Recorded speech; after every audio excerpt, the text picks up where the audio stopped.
Hello, and welcome back to Tommy's Top Picks Weekly Roundup Podcast, episode 37. I'm your host, Tommy, joined by John.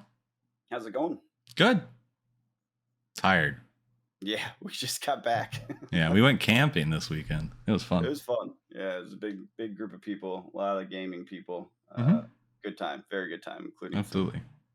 some other people that do CEDH. Yeah.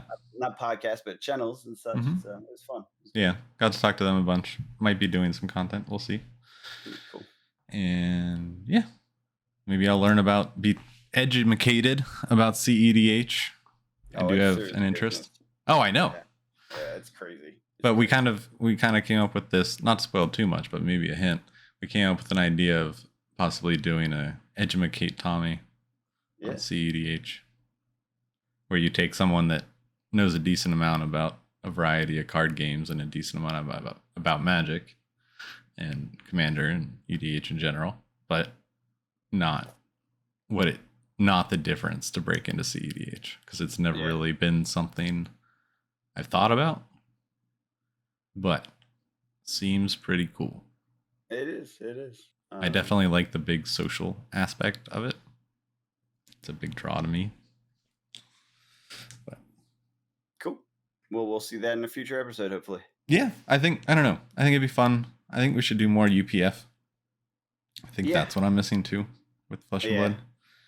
Because like you go to the shop once a week, right? I go to my shop once a week for my armory, and I don't get to play everybody.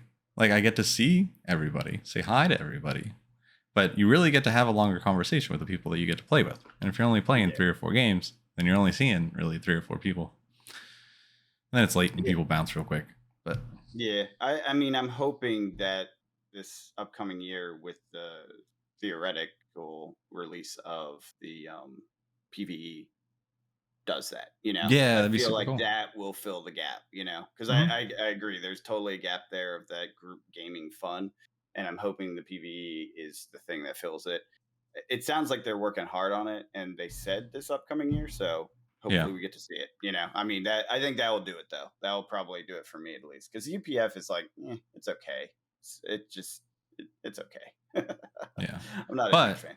If you want to join in on those UPF games, you can check out our Patreon and hop in to the Discord and join us in the discussion and hear about all these things that we talk about on the podcast. Before we talk about them on the podcast, they're usually discussions started in the Discord. Yeah, and you can gain access to the Discord for as low as $1. All you have to do is go to the Patreon. Its link is in the description, and you can come hang out with us, talk with us about all these different things, both cardboard and comic books. A lot more cardboard, but Murphy and I are itching to talk about comic books. So comic book people, if you're interested, hop in the Patreon. We'll read some books. We'll talk about some stuff. Yeah. Same with any people that want to play games. We have a pretty active community. There's pretty much always someone looking for a game, so you can jump on a game. And we now play in all formats. Yeah, we do. Fab Online, TTS, camera based, all of them. Yeah. So it doesn't matter what your preference is. Someone will be able to play. Yeah. But so how was your week? Did you open anything this week? Not from like a box standpoint. No, I did not open any boxes. I did get some deliveries, and I have some more coming, but we'll talk about that later in the session. Cool. There's just a lot of interesting activity in the market, so I have been swooping in on good pricing on a lot of different things. Nice. So I've opened a lot of mail. There you go. Yeah. I forgot to mention last week, I am now 2 for 2 in draft nights of opening Marvel Dragons. It's awesome. I drafted I didn't draft because it's a cold foil, but I opened up a Clyoria, I think you pronounce it. Kyloria, yeah. Kyloria, the Marvel Dragon. It was pretty awesome. Yeah. Good. So I was gonna say, how does that feel? This late into the game, right? We've had this set for a while. You've opened a lot of stuff. Is it fantastic? Is it something where you're just like, this was amazing? Does it feel as good as opening? Well, you know how like as cold foil gear or what? Like, how does it feel at this point? No, it doesn't feel like cold foil gear because this dragon's only like goes for about 30. I think. Good. Yeah, sure, but okay, no. So then, what I'm saying is, it feels good. It doesn't feel like I pulled a legendary piece of equipment. So if you pulled a rainbow foil, let's say the ninja gloves, where I'd be there's way I more shoot excited. you would. Okay. Yeah. Okay. Even though it's a rainbow foil. Yeah. Okay. It's only like $20 more though. Like So it's not a it's huge not a price value thing. difference. It's a Okay. um it is a someone in our local group, if they are looking for that legendary, I now have one to offer them, Okay. kind So of a it's thing. about Like the it's the kind of about social value in yeah. the card. Yeah, I Because get there's that. been a That lot makes more sense. trading at the shop and trying to get Yeah, people yeah, the yeah. cards that they are They looking need. for, Right. without having to put out as much money as, just going online and buying singles. Right. Right. Um, and it's one of those things that I now have a trade binder that I'm keeping Mhm. and helping people kind of complete decks, and it's just something that I've found pleasure in, I guess. And so Yeah. No, and that's then like where the marvel is, one, I'd have to find a Dromai player that yeah, doesn't it's already very have all of their dragons decked out. yeah. So, but I That's a mean, very niche yeah, case for that right. price. Yeah, I get it. I get it. Cool. I was just curious how that's progressed, with 2.0 and this, overall. And But that doesn't take it's away from the positivity of, all right, I opened this, that's value more than my entry fee to the night, oh yeah, yeah, yeah, for sure, for sure. which is nice because my entry fee was store credit that I won from prior weeks. So, So it's a bonus. yeah. Cool. But yeah, so that felt good. And then played a bunch of stuff this week. So What'd you get? we did Blitz for this week's draft, or this week's Armory event, and I won with Kasai. I went 4-0. Brought home the W. Felt good. 4-0 Kasai. Yep. Broken. But remember, You've been saying Kasai is... that for a long time. Yeah, but no, John, you have to remember Kasai is overrated. Well, Kasai She's just was average. overrated. She's just average. Was overrated. She's the same as she always has been. No. There's just not... This crushed her before, and this is now out. She is the same as she's ever been. There are just Yeah. some people that aren't there anymore, is what I was going to say. Yeah, exactly. So she has stepped up to, I think, take the mantle. I guess we'll see in the coming weeks. Oldham's scary. Yeah, I was going to say, we'll have to have a season, like an actual competitive season, to really, suss that out. But I think, I expect she's top aggro. I don't know if she's top of the meta, but I don't think she's aggro. Okay, mid-range? Mid-range combo. I agree with that. That's fair. Yeah. She feels like aggro the way she plays. Just so that's the way I play every deck. It's because I'm... the way I play every deck is very aggressive. It's always aggro. No blocks, all hits. Yeah. But that's not actually fully true with her. No. You have that armor. You have a fridge with you. Yeah. You're right. It's just like, oh, you're coming in for Command and Conquer? I'm just going to block with 3 pieces of armor. And all right, now I have tempo. Let's go. Yeah. How's she into the wizards and stuff? Have you tried any? Not great. Okay. That's the other thing. I got very lucky. I dodged both the Icelanders that were there and the Kano. So. Oh, okay. So you could have. It could have been. It could have been a very different night, depending on. Jim looked on me and was like, "Yep, the night's Kasai's night." Got it. It wasn't easy, however. I played a warrior, and I played Dorothy first, and that was not. That's kind of a coin flip of a match. Mm-hmm. And then I played a Fi, and that was actually surprisingly pretty easy for Kasai, because you can block out those critical hits and build your state of game with the copper, so you just get little swings in. Makes sense, because Fi doesn't want to block either. So. And when he does, he's blocking with a lot of 2s, and your weapon's a 2 but is a 3 against attack actions. So interesting. That's an interesting matchup. Once Fi starts blocking, it's kind of over. Yeah. So then I'm just gaining 2 copper a turn at least, unless I have Spoils of War. Then I'm grabbing 6. Yeah, I was gonna say, then you get your over the top turn that just goes nuts up. Yep. And in Blitz, that's all you need. Yeah, it is. Yeah. And then I had a mirror, which was the first time I played the mirror in an armory, and that was a ton of fun. I need to do that like 5 more times to figure out. Going second is the answer. Going second is the answer. Although I don't think it's as big of a deal because of attack reactions. Like, think about it when Kasai's coming at you, swing 1, they're going to play an attack reaction to either give it go again, or they're going to play an attack reaction, give it extra damage, or both. Right. And so they're swinging twice, so you don't maybe you put down 2 cards turn 1, and then you only have 2 for the next one. And so then they can just hold back their attack reaction and put it on the second one. That makes sense. Yeah. So it's because of the attack reactions, I don't think the going first or second is as big of a deal. Yeah, not the critical component. No, but I do think going second would be my choice. We had a long discussion. We had a long discussion about going first or second before we started the match. That's so but funny. It was very fun. It was very fun. Cool. And then, well, congratulations on the W. You brought home, what was your prize? The Waning Moon gold foil. Nice. Yeah. I don't even know. Is that for sale anywhere? Like, does that have a value yet? Because it just came out this armory, right? Yeah. It's the beginning. Well, it was the beginning of the month. The only I couldn't find any on eBay. Yeah, I haven't seen any of the. The only one I saw was 65. Oh wow, that's more than I would have thought. I wonder how long it'll stay. I mean, Icelander's pretty popular. She is, and blinging Icelander is popular, which is just as important. You know, it's like the prism. Yeah. The prism situation where every herald has to be a shiny herald. Right. But I mean, again, it doesn't. It's not like there's another version, or she uses a different weapon, kind of a thing. Like that's the weapon she uses. Well, and Waning Moon is actually. Well, I'm not going to speak to that, but I've seen people with Kano using Waning. Can you do that? Yeah, it's a wizard stat. It's just wizard. Yeah. It's just it doesn't tend to work as smoothly as it does with her because of the costs and everything. But it's not bad. I've seen that a couple times on Fab Online or whatever. So, yep. Interesting. I didn't think about that. That's cool. Then the finals was against Oldham, and that's a scary matchup. That was very close. I think it was like 16 or 17 to 6. I was down and I came back.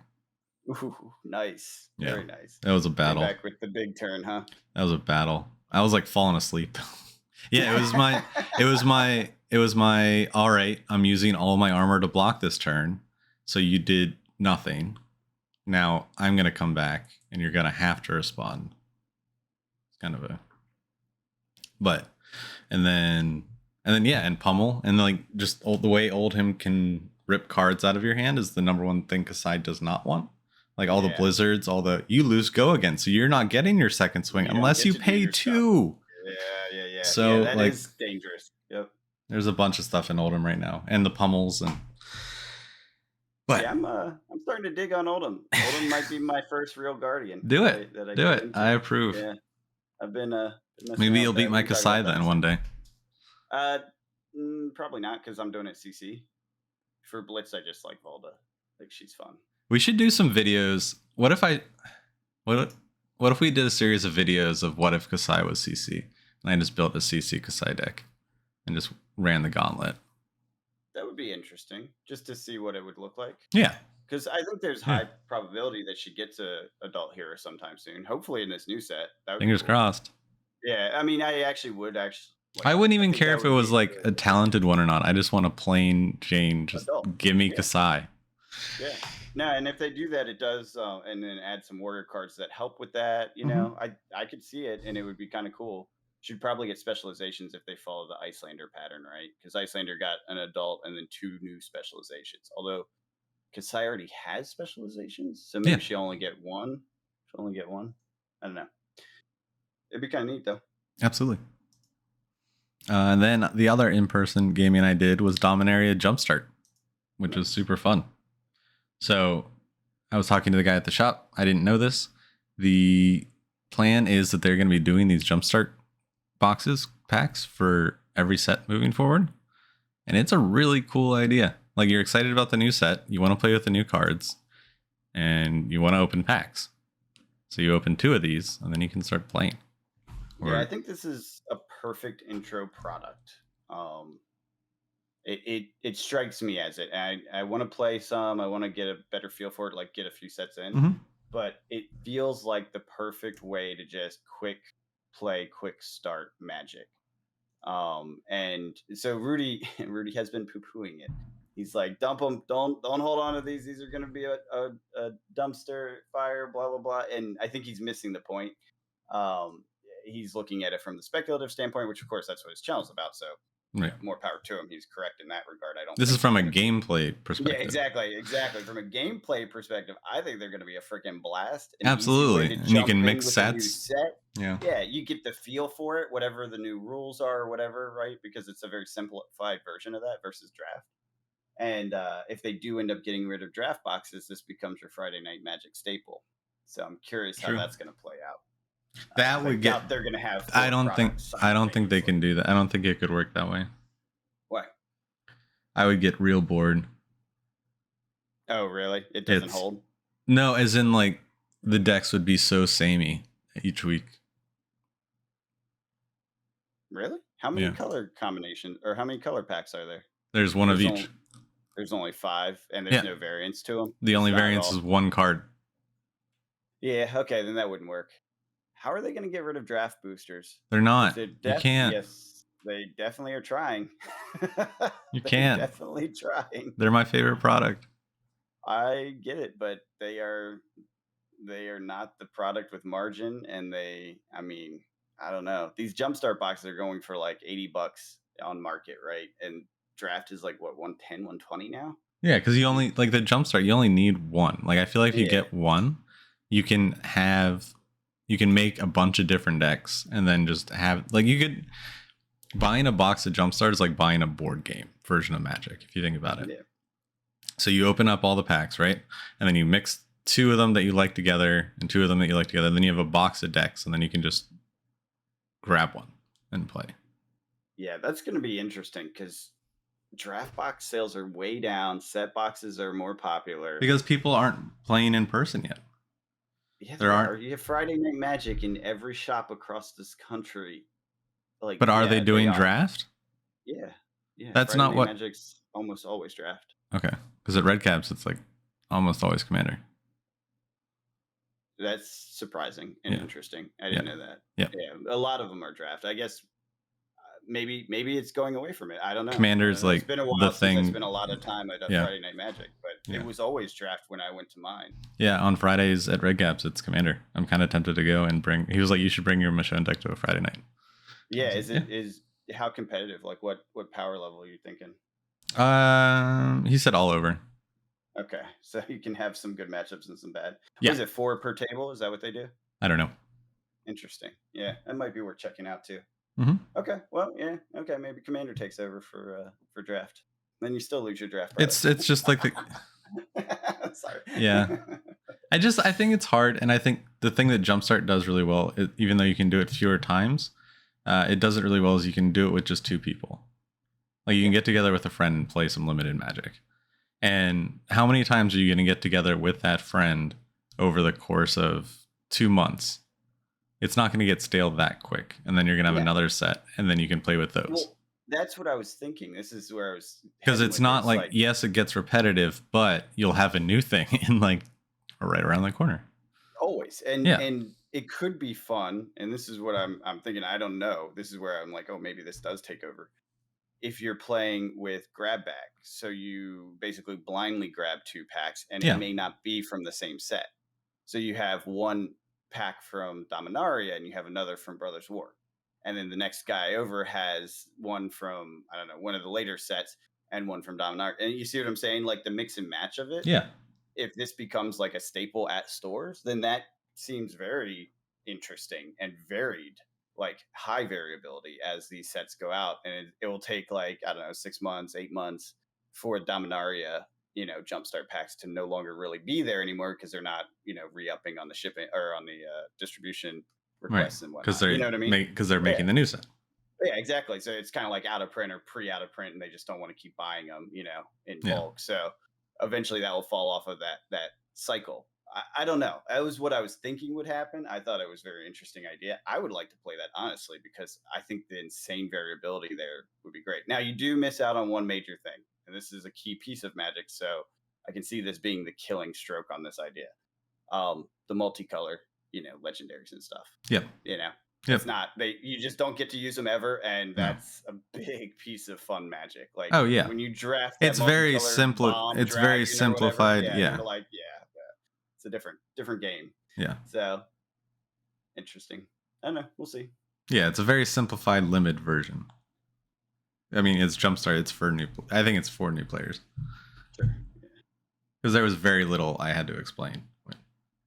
Oh yeah, no, it is definitely simplified magic, but that's Yeah. the fun stuff. I mean, that's why one of the reasons I like commander decks, like the precons, because yeah, they are not optimized, they are simplified, and it's easy to jump in and just play. Yeah. Right.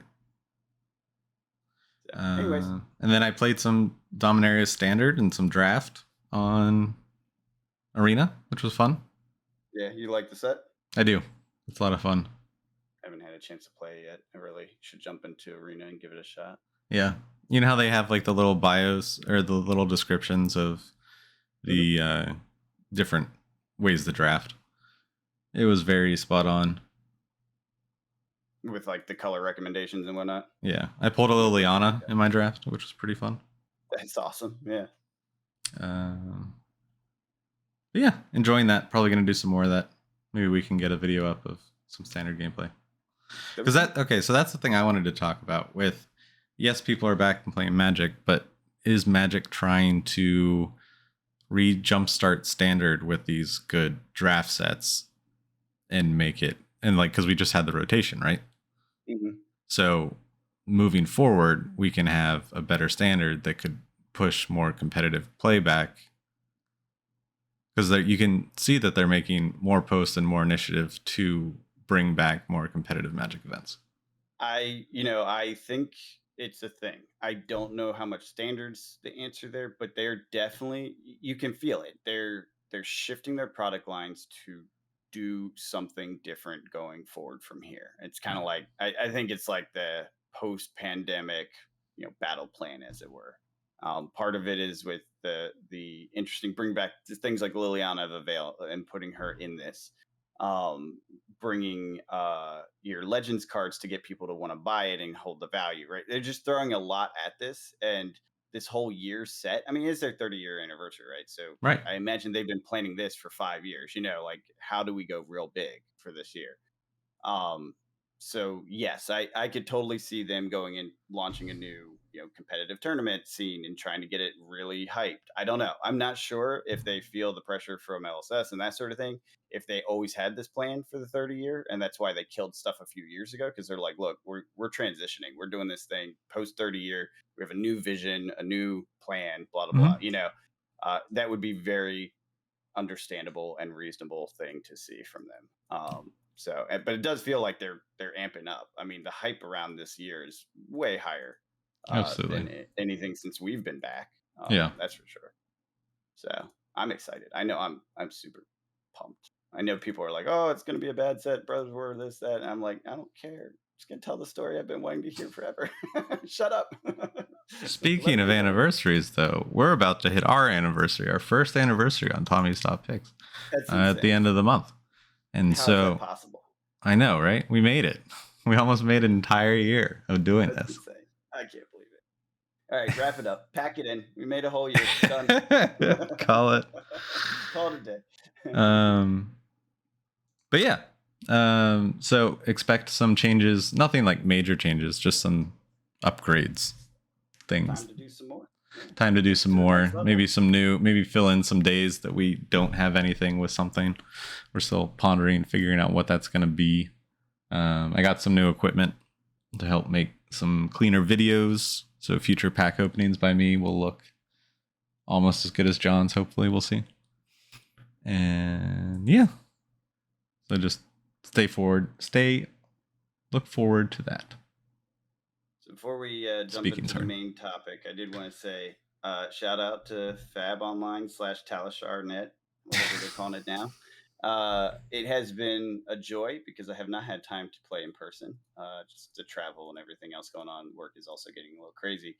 So that has been one way that I actually have managed to play some Flesh and Blood. And I've been playing Oldhim, like I said, really nice way to get some games in, to not feel like you're losing your practice. You know what I mean? When you don't have the time to make it to the shop the one night a week that it's available. And unfortunately, that night just seems to be really bad for me. I just have events on Thursdays all the time. So thank you, Fab Online, for giving me that. And it's also pretty sweet. We tried it ourselves. You can direct link to an opponent so you can play people as opposed to just random people. Yeah, it was fun. It was fun. Yeah, definitely room for improvement. It's not done yet, but it's a heck of a lot better than the first time I tried it. Yeah. And it's definitely doable for learning, trying new tech, trying new decks, things of that nature. I've had a lot of fun with it. I really hope it doesn't get shut down. Yeah. We'll talk about that later, further in the topic. So you want to jump in? Sure. So we got a bunch of Flesh and Blood updates. A bunch of things have been happening that we kind of haven't put our opinion out there, talked about, discussed. Most people probably already know these things by now, but we just figured we would talk about them. Throw our flavor on it. Yeah. Living Legends update, I think, is the biggest one, and I think is super healthy and super awesome. I don't think it had to be done. So what they did was they increased the amount of points a character and how the amount of points a character needs to gain to become Living Legend, and they also changed the number of points per event type. Wait, what? They didn't change the number of points required. Didn't they? No, it's the same number. They just changed the event values. It's still. Or did they do it for Blitz? Was Blitz the like 500 updated before? points below table shows is structured around a premises of injecting 3,000 Living Legend points into classic constructed leaderboards over the next. That's across both Blitz and it was always 2,000. I think maybe Blitz was 500 before. I see. Okay, yeah. So I see. You're right, though. It did. I forgot that Blitz was lower before. So I think they increased Blitz. Okay. I could be wrong on that, but yeah, I didn't catch that as a big factor. But they definitely decreased the point value per event. Right. That was pretty dramatic. So we will have heroes stay in the format longer. Yeah. Which I think is important. It will be too much longer, though. I mean, it's only a minor amount. I think it's actually a fair adjustment for the expected number of upcoming events. Like, I think because we're going to have more events this upcoming year as things open up more and et cetera. True. This is actually going to adjust, and it may actually still end up being faster than this previous year. Well, I guess it depends on how diverse the meta is. Like, depending on the average event win. And if the average event win is above 50%, maybe that hero should LL sooner. Yep. Yeah, that's true. Because it says, in the past, I've spoken about the Living Legend system acting somewhat as a safety valve. While this is fundamentally true by the sheer nature of how the system works, it is not the purpose of the Living Legend system. Again, the purpose of the Living Legend system is to recognize sustained excellence of heroes and elegantly evolve the metagame over time. So, it's a safety valve for this situation. Yeah, for any dominant hero. Yeah, sure. So like Starvo. Like imagine if Starvo was still around.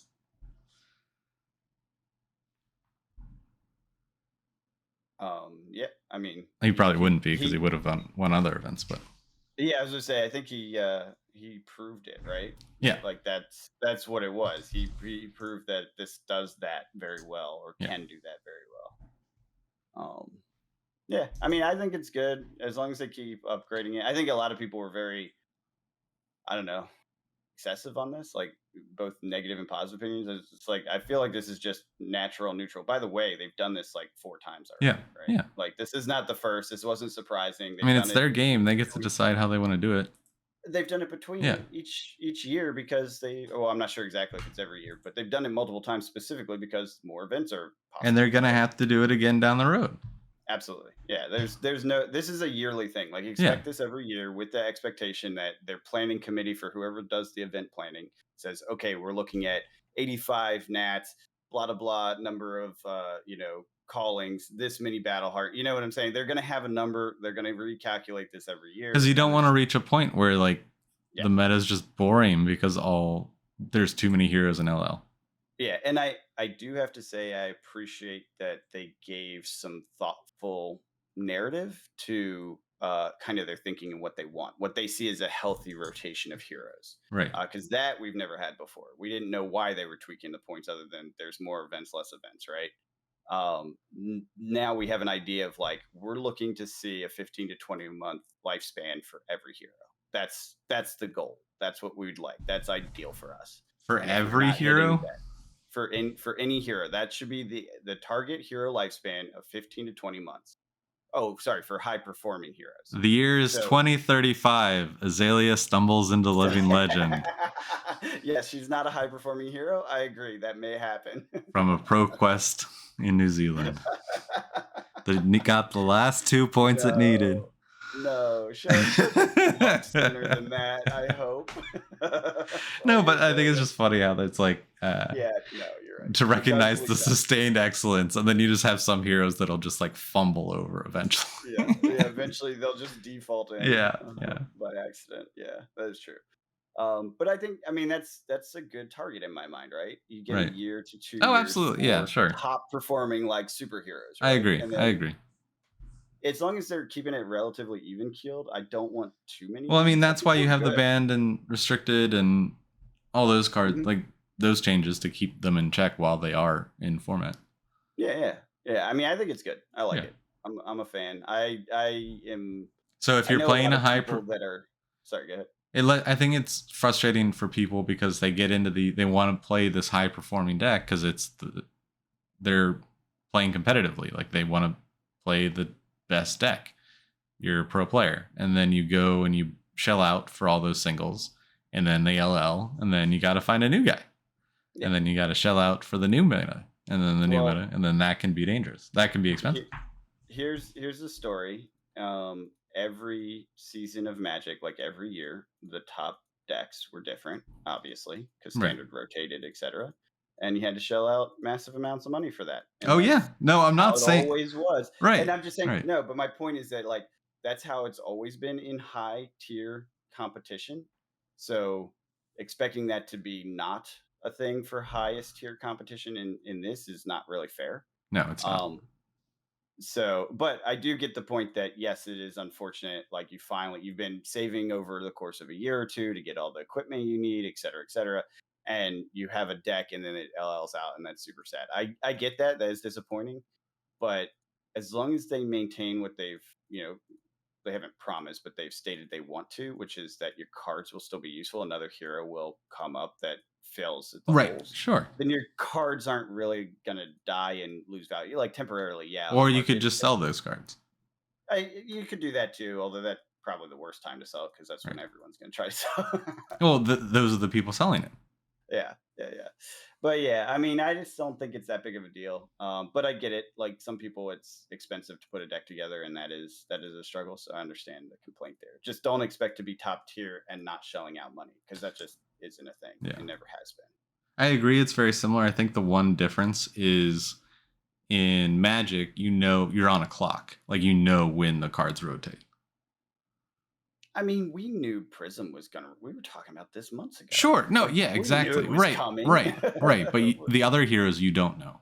I was just saying, guess what? We can probably easily say that someone else is going to rotate pretty soon, can't we? Yeah. I think Briar. I think everyone knows that Briar's probably going to rotate next. Absolutely. Right? So then, you kind of know.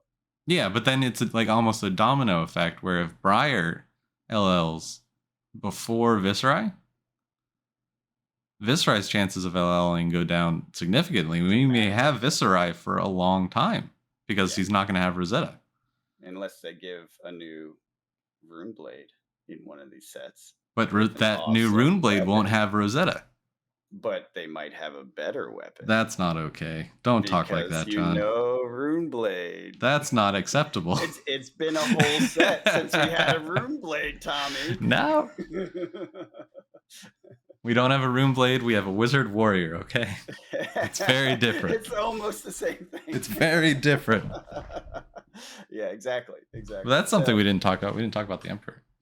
No, we haven't. Yeah, there's been a lot of stuff, and it's awesome. Like, I like that there's more stuff than we've had time to talk about because it means they're communicating regularly and on all sorts of fronts, and it's fun. I love keeping up with it. if you want to keep up with us, join our Discord because we talk about it in there a lot. We do. Whenever something happens, Yeah. we talk about it. So, yeah. So I guess you want to talk about the Emperor. We can skip Yeah. the Icelander stuff. So do you think it's going? No, we can talk about Icelander. All right. We now have too many topics for our time allotted. That's fine. Go ahead. We have What do you time think allotted. I think I'm nervous for it to be really good because a lot of people are saying because he's a legendary card that he's going to be like a Shiana. Yeah, but crap. Like, yeah, right. I don't really see the comparison there. Right. Okay, I'm gonna get hate for that because I know some people love Shiana, but no, it's fine. You're allowed to like her, but she's not.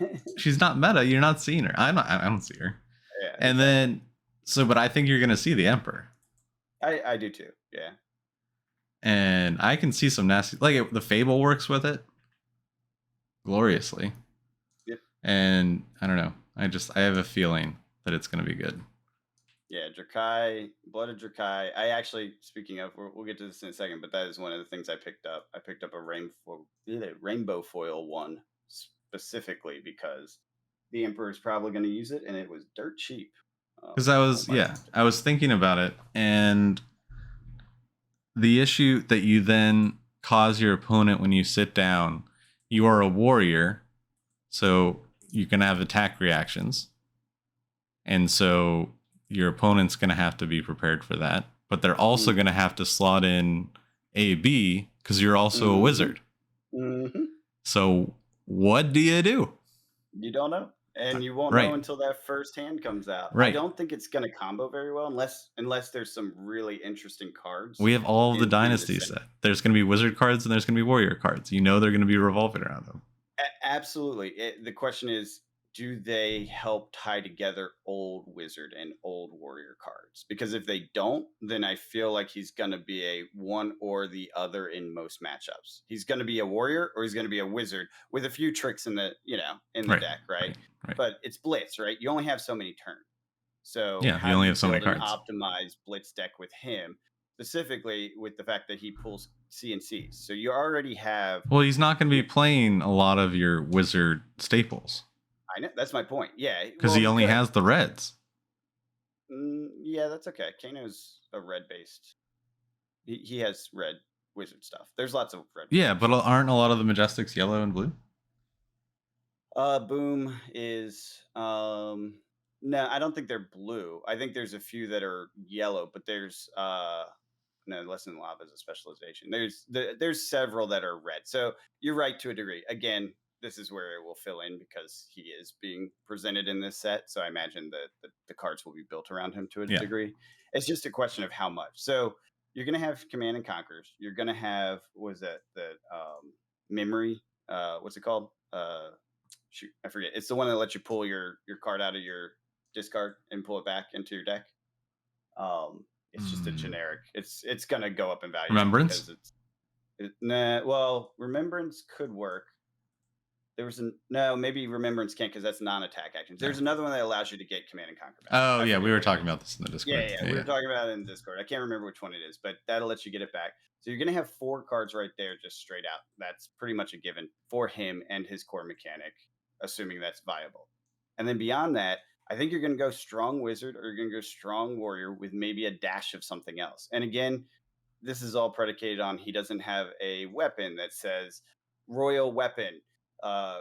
Whenever you cast a wizard spell, go again, and I don't know, 1 resource or something that forces that like interaction between wizard and warrior. If he has something like that, then all this is out the window. But without it, the legacy stuff that he's going to be able to draw on, it really drives him towards one or the other. That's the way I'm looking at it. Yeah, I see that. Being able to, his weapon's the big question mark because if he has a weapon that's literally like, if you hit, you may use a non-attack action as though it was an instant. Well, suddenly you're a warrior wizard for sure. Yeah. Well, then you have all the attack reactions to give your weapon go again, so you can swing with your weapon, give it go again. It doesn't mean you need to swing with another weapon. So then you swing once with an attack reaction or 2, and then you play a wizard spell. That's fair. Yeah. I don't know. Yeah. I think it's very again, hard with the to say, resource yeah. balance, like there's a lot. Yeah, we don't know enough to really say, but I don't know. You were saying that you'd heard from inside LSS or somebody down the grapevine or something that this was a broken hero. It was really, Yeah. really good. Yeah. Or it was very powerful. Was the Yeah. Well, if that's the case, if it turns out with the cards they're releasing that it's just a powerhouse, then yeah, it's going to dominate Blitz for Yeah. like a season. Yeah. I'm here for it. I actually would love to play. So a what Wizard if? Warrior. So here's the thing: we had a Starvo in CC, but the Blitz community has never experienced that since, like, I guess, zero cost prior. But Yeah, even that didn't. it didn't LL. Didn't get there. Yeah, it didn't get there. It'd be very We've had- interesting to see if there's we a had like Ching that went out in Blitz, right? We've had someone go out in Blitz. Viscerai. Yeah, that's right. Viscerai. No, but like at the speed of Starvo is what I'm talking about. Oh yeah, yeah. But it would be slower that, because fine. there's less big Blitz events. Yeah, less big Blitz events, so you don't get as many points per season. And Right. you know what? It's okay. We have 45,000 heroes in Blitz. Oh, absolutely. Yeah, absolutely. I'm okay yeah. And then it is just a collector piece. Yeah. Speaking of collector piece, the Marvel, I one in want 10,000 packs. Marvel. So annoying that they're doing this. They hit the right thing for me, that's for sure. Oh man, I don't know how I'm gonna get that because there's no way I'm gonna pay for it. It's gonna because it's too much. So the Marvel version of the Emperor is, what was it, 1 in 1,000 packs or 1 in 10,000? 1 in 10,000 packs. 414 boxes, I think, is what it comes to. So we're getting a pallet of Dynasty. Exactly. I'm like, oh god, how do I make this happen? Let's buy a pallet of Dynasty, John. It's so much. I can't do it. I have to start preparing myself to not be able to get it. And just be like, it's okay. You don't have to have everything done. You don't have to, but I want it. I want it so bad. What is your guess? What is, if you had to guess where you think it would be priced? Well, what's the highest price That's a very good question. In the beginning, it will be overly priced, obviously. Absolutely. It will seem like it's hard to get. But the reality is we don't know print runs in 2.0. No. We have no idea how much they're printing. So is this something that there's only 400 of? Or is it something that there's 40,000 of? Because that is ultimately what drives that in price. So without knowing what 2.0 print runs actually look like, it's really hard to say where it will land. So then it's just purely on demand side, has nothing to do with supply. And if it feels like they're really hard to come by, like no one's opening them, kind of like, was it the cold foil ash seems pretty hard to come by, although not like terribly hard, just hard. And there's a few of them out there that are just like, no one really opened them. And people want them. Then I got a bunch of cold foil ash. I'm sorry. The Marvel, the other one. Yeah, the Marvel Ashwing. Ashwing. Oh yeah. Yeah. That one that's harder to get. It seems like tough to get. And so it's got to be over like 250 because the dragons are at 250 and they clearly weren't like impossible to come by. Right. And they've settled into around that 200, 250 range. So the majestic dragon. So and you're talking about a legendary Marvel. I know. That's like super special. That was super special. I don't know. Maybe it's up there with the Fable at the 300 range. Maybe it's even higher as a collector piece. I don't know. It's hard to say. Is it rarer than the cold foil Fable? You would think so. Yeah. It should be. Yeah, it should be. We have actual numbers on that, don't we? Oh no, we don't. No, we don't have 2.0. the exact numbers on the Fables. Yeah, that's right. Because they said it would be higher and lower, but not necessarily the number per boxes or whatever. Yeah, that's right. Yeah, you'd hope so though, because there's definitely a reverence for this hero. When James White was talking about it, it's like we had to do something special. This dual class thing was because he's a god on Earth, essentially. That's cool. He basically said like he is special and is supposed to be special and feel special. And then I think he was asked if there would be a adult version of him, and James White really kind of almost laughed in the interviewer's face, like, "No, we're not that." Yeah. like no, he's broken. We know he's broken, and that's okay in Blitz. You didn't say that. I'm totally taking that out of context. But right. But it did not seem like there's a adult hero in the future. Oh, jeez. So it would be cool. I'm excited for it. I like it. Cool. All right. Well, you wanted to talk some Icelander deck tech? There's just a lot of it out there right now. Yeah. People have been making some pretty good videos on how to play with Icelander, and these are tried and tested techniques that have, one of them was a 13-2 at, I think, a Battle Harden. So beat 13 people, lost to two. Just bubbled out because of their historic ranking. Otherwise, they'd be in top eight. Another one is from someone I think that made it to a top eight. So there's clearly Icelander starting to hit top eight. So Yeah. you're starting to get videos about how the heck did you do that? And it is very interesting. It is the wizard side. So I was wrong. I think in the past I've said that I thought the only way it was going to happen was the muscle mage, they call it, where they swing. Right. Does not seem to be at all what's happening. People have figured out how to do it. Key fact that I learned that I thought was interesting is that the Frost Hex is not even really the backup plan. So you build without even thinking about that. It is in there because it's a 3-block blue ice card, right? So it hits 3 of your needs, Right. but most of the time it's going to be a 3-resource blue that blocks for, or a blue that blocks for 3, or fuses, right? Most of the time it's just going to be used for those features, not really. They were basically saying, short of certain matchups, you will only use it as Frost Hex if you get it in turn 1 or 2. Otherwise, forget about it. Just use it to block or use it as a resource or use Interesting. it. Yeah, which I was like, oh, okay, that's cool. And some of the stuff people are putting together, how their play patterns and stuff, it's all the cards you expect. Like there's nothing surprising in the deck. It's just how you play it. It's how to play it. Yeah, the mindset required to actually succeed with it. That's interesting.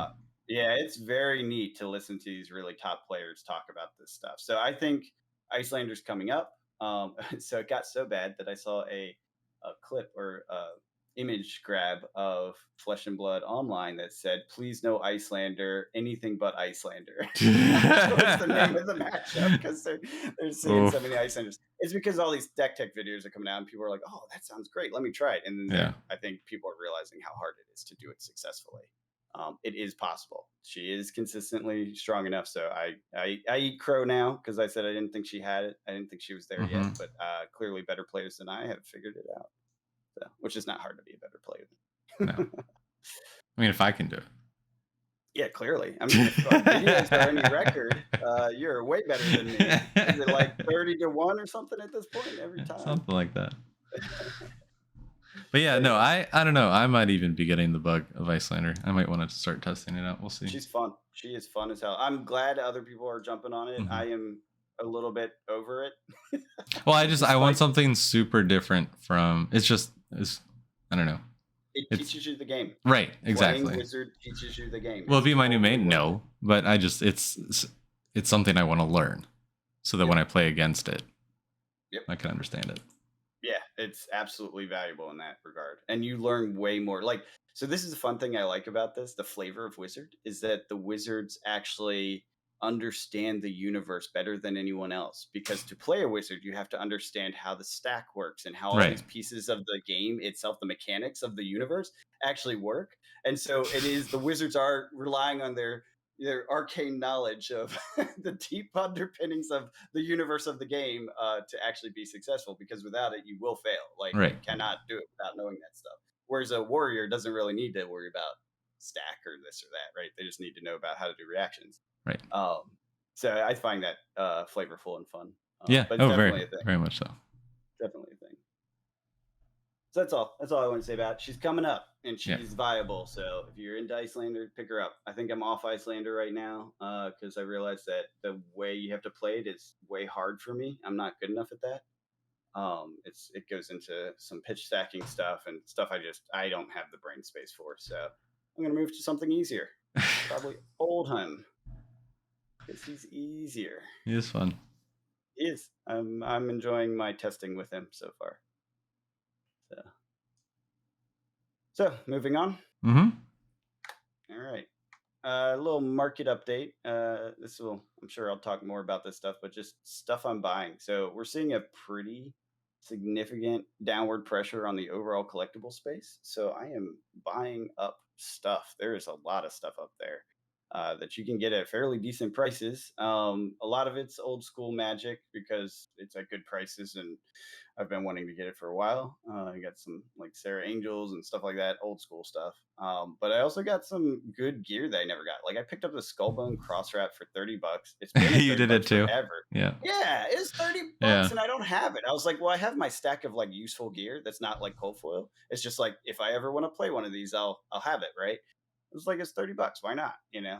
Right. Um so I did that, and then I picked up some cold foils that were kind of like off kilter. I got the Luminaris because it was 200, 250 at the time I was wanting it the most. I just never could pull the trigger on it. I was like, it's too expensive. I can't pay that. It's now down to 99 bucks, so that was worth it for me. I'm sure it will come down even further, but that's fine. I also picked up some weird ones like Volda. Bright Axe is Mm-hmm. cold foil. Yeah. It's the promo one. Yeah. It's like $8. It's an Yeah. $8 cold foil, and I play Volda, so I was like, oh, I didn't even know that was a thing. I didn't even know it was a card. Yeah. I have it. Yeah, I know. I just Yeah. didn't know it was a card. I'm just saying. Because you gotta go to armor events so you can win these. Yeah, I don't care about promos, and this is why I don't care about promos because they're worth $8. You see what I'm saying? Like this is why it's like okay, it's nice. Sometimes they're worth $8. Sometimes they're winning. Yeah, which will come down to like $8, I imagine. Well, no, that one's a No. first place only, right? Yeah. Yeah, Volda wasn't though. Yeah. Or What it was. she?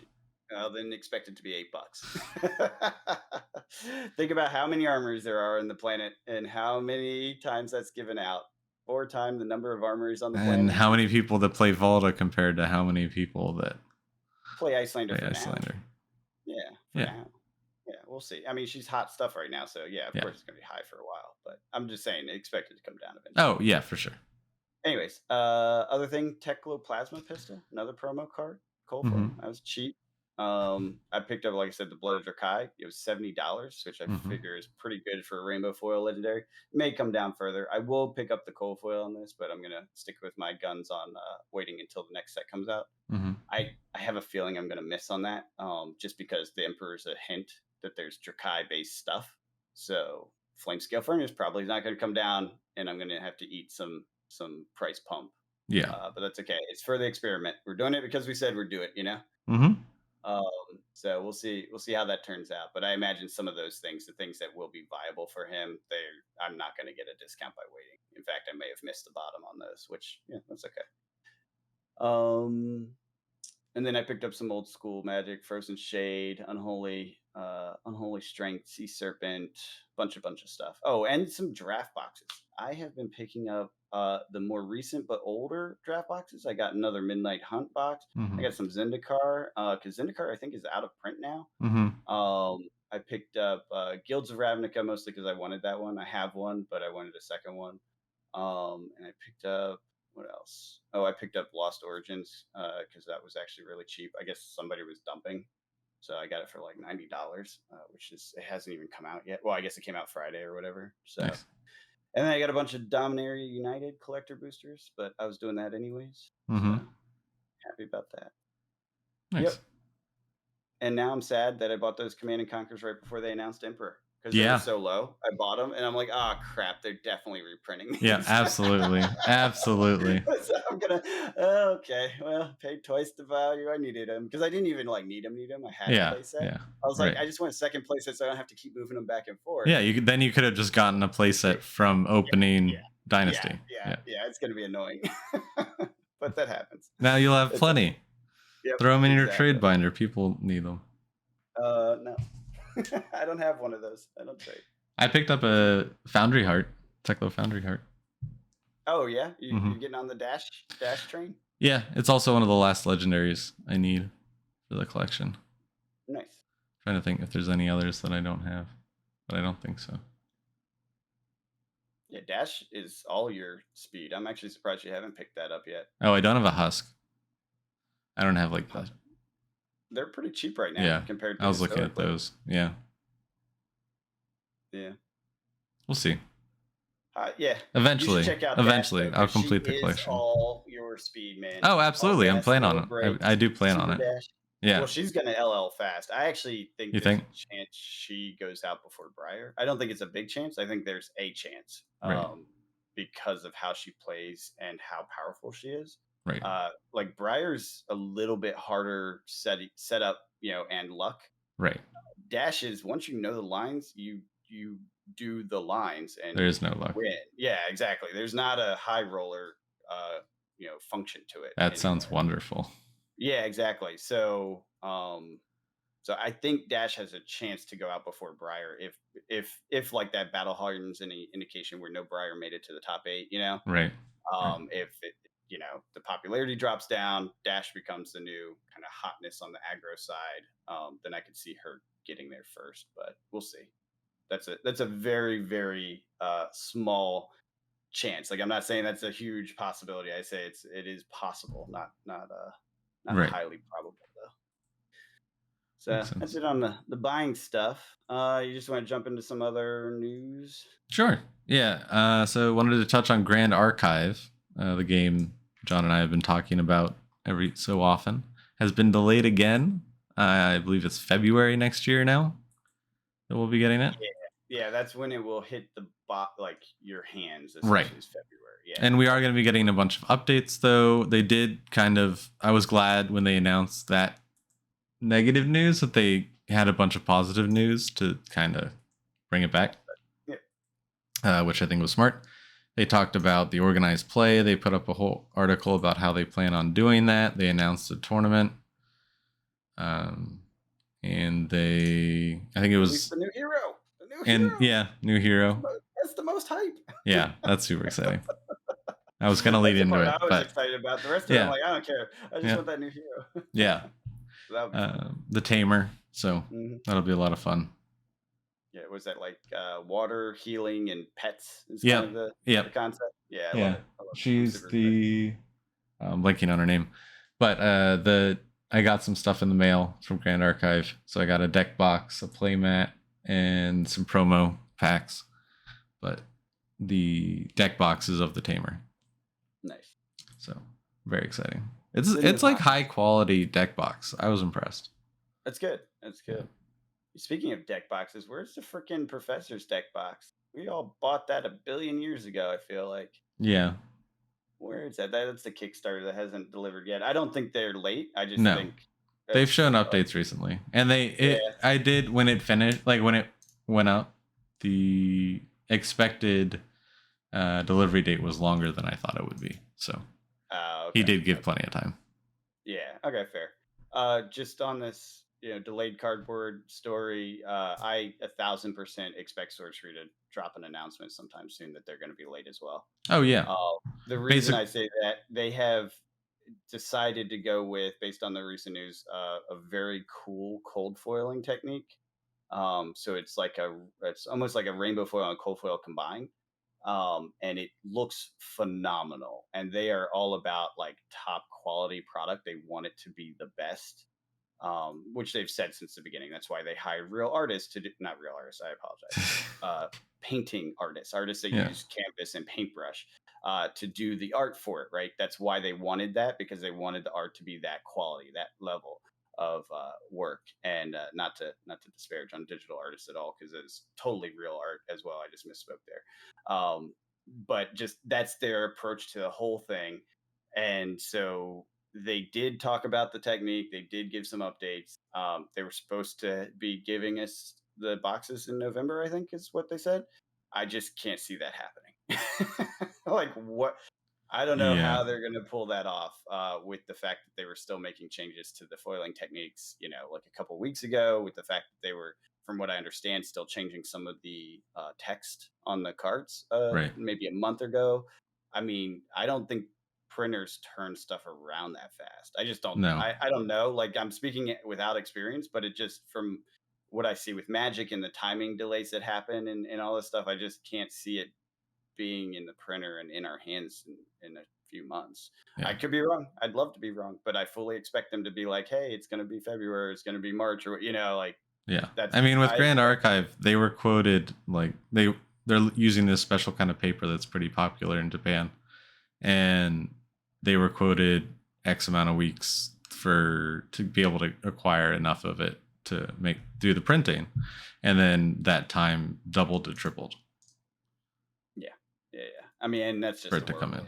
Yeah. We said this the whole time, but I just figured that's worth throwing out there. Yeah. Oh yeah. I mean, it's just supply chains are struggling. All right. So we're kind of at time. Did you want to go into any of the other topics, or we save it for another time? We can save them for another time. Seems reasonable. Yeah. There are always things that we can touch on. We can always talk. Yeah. That is assured. So you can expect us to do what we usually do each week with our top 5 and our market update, top 5 comics and Flesh and Blood market update. Do you want to do some arena later? We could do that. Yeah, down for that. Let me get an arena video out if you want to put together a standard deck that's not mono black, because I already called dibs. I don't have any of the cards because unlike you, I don't have those tokens. So it won't be with any of the modern cards if we're going to do a standard format. Well, okay. We'll figure something out. Yeah. We'll do something. Yeah, we'll figure it out. But anything else you wanted to plug or talk about before? No, we got the market update. Nothing fancy coming up. I am done opening Genesis for now. I actually have to figure out what to do with these cards sitting on my desk. I will be playing some of that soon, so that will be nice in person with some people, hopefully. So maybe I can give an update after that, see how these decks went from the one that I posted the video on. Cool. But yeah, nothing coming out that's unexpected. All the usuals. Sounds good. All right. Well, until next week, we will catch you guys later. Have a good one.